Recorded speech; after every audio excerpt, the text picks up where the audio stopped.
Damai sejahtera Allah yang melampaui segala akal, itulah yang menyertai hati dan pikiranmu di dalam Kristus Yesus. Amin. Shalom saudara-saudari yang terkasih, selamat berjumpa di dalam sharing khotbah Minggu 1 November tahun 2020. Nah, tema kita hari ini adalah reformasi spiritualitas atau pembaruan secara rohani yang diambil dari kitab 2 Raja-Raja pasal 23 ayat 1 sampai 14. Nah, kalau kita mendengar kata reformasi, maka kita akan teringat dengan Martin Luther, tokoh penggerak reformasi yang melahirkan gereja Kristen Protestan di sekitar tahun 1517. Nah, reformasi yang dilakukan oleh Martin Luther merupakan pembaharuan total terhadap fondasi kekristenan yang sering disebut dengan istilah 5 sola, yaitu yang pertama sola gratia, yaitu bahwa keselamatan hanya oleh kasih karunia Allah. Lalu yang kedua sola fide, bahwa keselamatan hanya melalui iman saja, bukan melalui perbuatan. Lalu yang ketiga solus Christus, bahwa keselamatan hanya melalui Yesus saja, tidak ada nama lain. Lalu yang keempat sola scriptura, bahwa kebenaran itu hanya ada di dalam Alkitab saja yang menjadi pegangan kita. Lalu yang kelima, soli Deo gloria, bahwa kemuliaan hanya untuk Tuhan saja dan bukan untuk manusia atau pribadi yang lain. Nah, hari ini kita akan belajar tentang reformasi spiritual atau pembaharuan rohani yang dikerjakan oleh Raja Yosia ketika dia memimpin sebagai raja. Sebelum Yosia menjadi raja, maka ayahnya Amon dan kakeknya Manase terlebih dahulu menjadi raja. Namun Alkitab menjelaskan bahwa Manase dan Amon ketika mereka menjadi raja, mereka melakukan yang jahat di mata Tuhan, khususnya beribadah kepada berhala-berhala. Nah, ketika Yosia menggantikan ayahnya, dia melakukan reformasi total secara spiritual dan membawa bangsa Israel kembali beribadah kepada Tuhan. Nah, untuk itu kita akan mempelajari 3 reformasi spiritual yang telah dikerjakan oleh Yosia. Mari kita mulai dengan reformasi spiritual yang pertama yang terdapat di dalam ayatnya yang ke-1 sampai ke-3 yang berbunyi, sesudah itu raja menyuruh orang mengumpulkan semua tua-tua Yehuda dan Yerusalem. Kemudian pergilah raja ke rumah Tuhan dan bersama-sama dia semua orang Yehuda dan semua penduduk Yerusalem, para imam, para nabi, dan seluruh orang awam dari yang kecil sampai besar.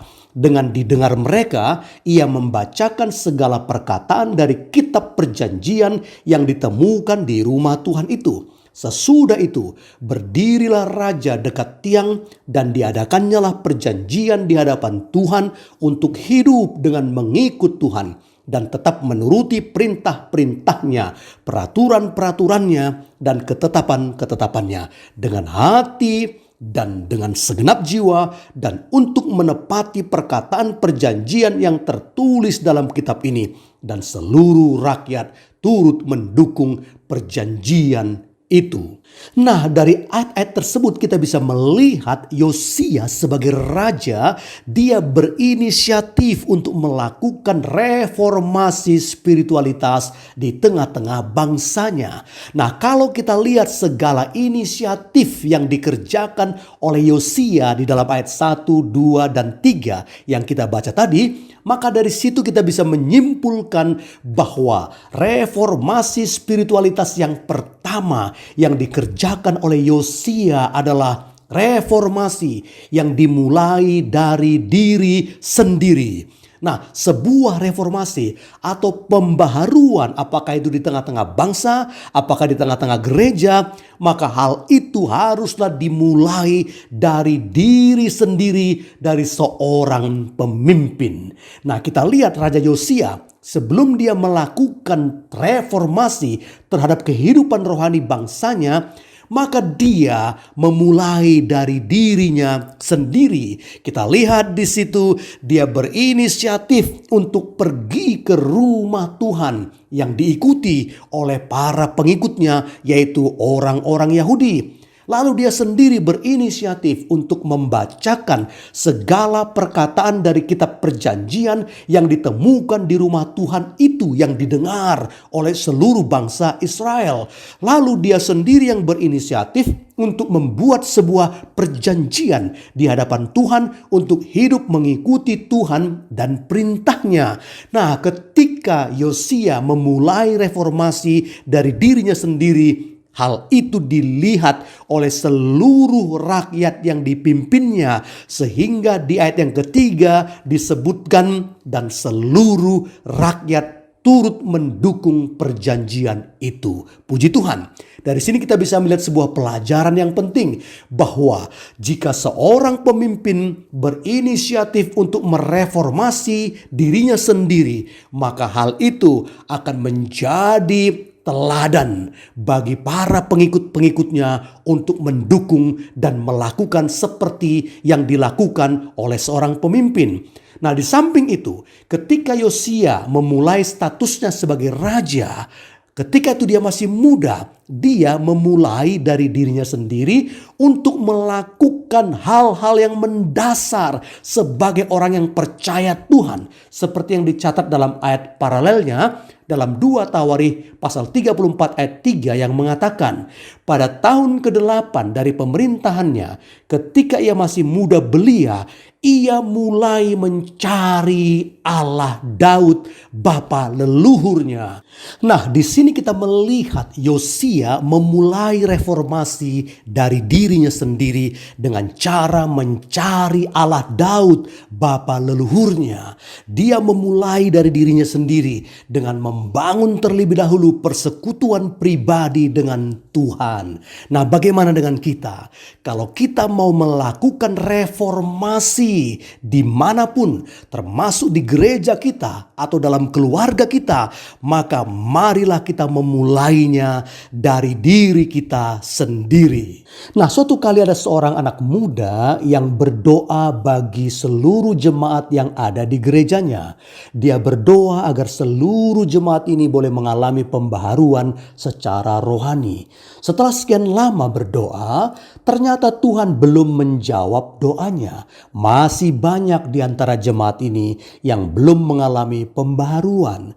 Lalu dia mengubah doanya, dia mulai khusus berdoa bagi jemaat yang tinggal di wilayahnya. Setelah sekian lama dia berdoa, ternyata doanya juga belum dijawab oleh Tuhan. Karena masih banyak jemaat yang di wilayahnya belum mengalami pembaharuan.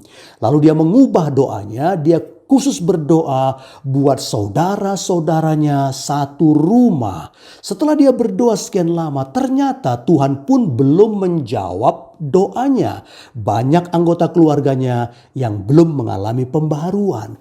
Dia merasa heran dan bertanya-tanya kenapa Tuhan tidak menjawab. Lalu dia mendatangi pendetanya dan menceritakan kerinduan dan pergumulannya ini.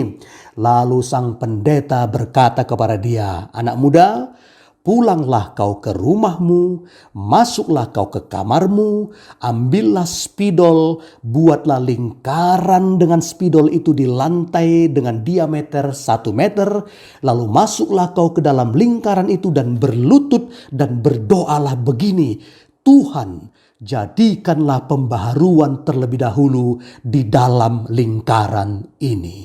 Artinya, mulailah dari diri kita sendiri kalau kita berharap ada pembaharuan bagi orang lain. Dimulai dari diri kita sendiri. Puji Tuhan.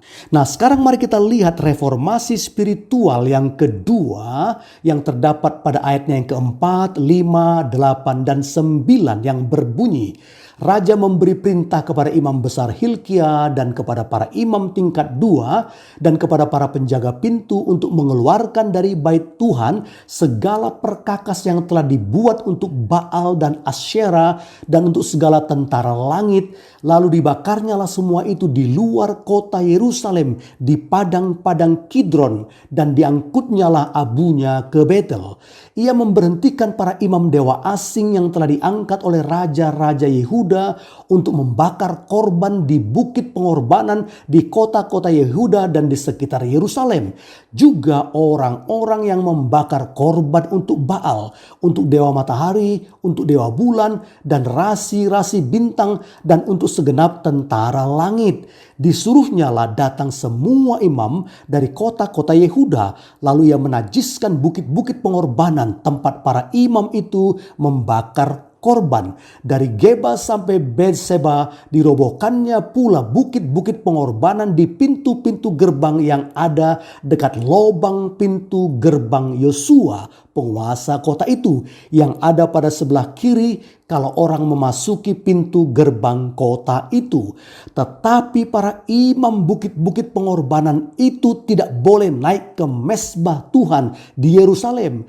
Hanya mereka boleh memakan roti yang tidak beragi di tengah-tengah saudara-saudara mereka. Nah, dari ayat-ayat itu kita bisa melihat daftar orang yang direformasi oleh Yosia secara rohani. Mereka itu adalah ayat yang keempat, imam besar Hilkia. Ayat yang kelima, para imam dewa asing. Ayat yang kedelapan, semua imam dari kota-kota Yehuda. Ayat yang kesembilan, para imam bukit-bukit pengorbanan. Mereka itu semuanya adalah para pelayan. Nah, dari sini kita bisa melihat bahwa reformasi spiritual yang kedua yang dikerjakan oleh Yosia adalah reformasi bagi pelayan Tuhan. Nah, kita lihat dalam ayat-ayat tersebut, Yosia melakukan reformasi kepada pelayan-pelayan Tuhan, termasuk imam besar Hilkia dan semua imam dari kota-kota Yehuda, agar mereka memiliki hati untuk melayani dan menyembah Allah yang sejati dan bukan menyembah Allah lain melalui berhala-berhala yang ada itu. Lalu Yosia juga melakukan reformasi kepada imam-imam tertentu dengan memberhentikan mereka dan membatasi mereka untuk tidak boleh naik ke mezbah Tuhan di Yerusalem karena dianggap tidak kudus dan mereka harus direformasi terlebih dahulu. Nah, reformasi pelayan Tuhan berarti bagi seorang pelayan tidak boleh ada Allah lain yang disembah selain Allah yang sejati itu. Nah, dalam konteks kita sekarang, semua hamba Tuhan, apakah pendeta atau sintua, yaitu para pelayan-pelayan Tuhan, mereka tidak boleh mendua hati. Mereka tidak boleh menempatkan pribadi yang lain seperti berhala, jabatan, uang, harta di atas Tuhan.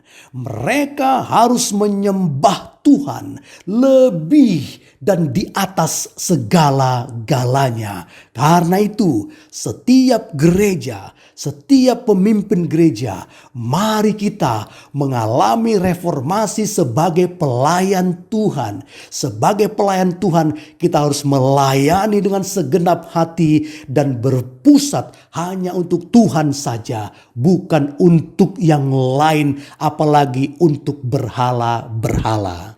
Nah, sekarang mari kita lihat reformasi spiritualitas yang ketiga yang terdapat pada ayatnya yang ke-6 sampai 7, lalu ayat yang ke-10 sampai 14. Nah, kalau kita baca ayat-ayat tersebut, maka di situ kita akan melihat bahwa Yosia melakukan pembersihan rumah Tuhan dari segala berhala dengan cara, ayat yang ke-6, mengeluarkan dan membakar tiang-tiang berhala dari rumah Tuhan.